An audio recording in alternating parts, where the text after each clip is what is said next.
La parola che utilizzerei per descrivere questo territorio è accoglienza e mi sarei fermata volentieri a scrivere il mio racconto alla casera della signora Da Maria che ci ha accolti con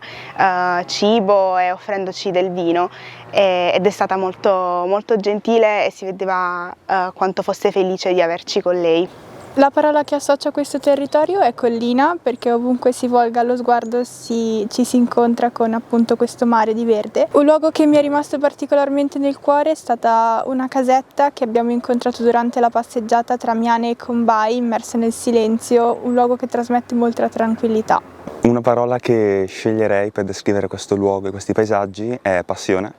perché abbiamo avuto modo di scoprire la passione delle persone che qui lavorano e vivono quotidianamente. E invece, se dovessi scegliere un titolo per un racconto ispirato a questi luoghi, sarebbe La dolce vite. La prima parola che mi viene in mente per descrivere questi territori è comunità, perché venendo qui abbiamo scoperto una comunità molto unita, molto felice di mostrarci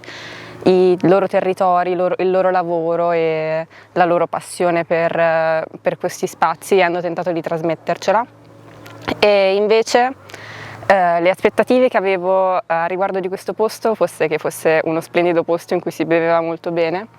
invece ho scoperto appunto tanto orgoglio, tanta passione nel proprio lavoro e questa comunità molto unita e accogliente. La parola che mi ricorda questo luogo è vite nel suo doppio significato, date le storie che si intersecano qua, storie umane, ma anche storie legate strettamente alle viti e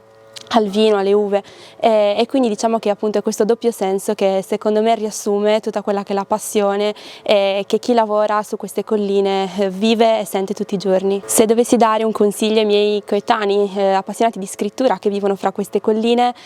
credo sia quello di guardarle con profondità da tante prospettive diverse e di non fermarsi però, cioè di andare oltre la collina stessa e di utilizzarla anche come slancio verso tutto quello che c'è al di là e dentro questa grande bellezza.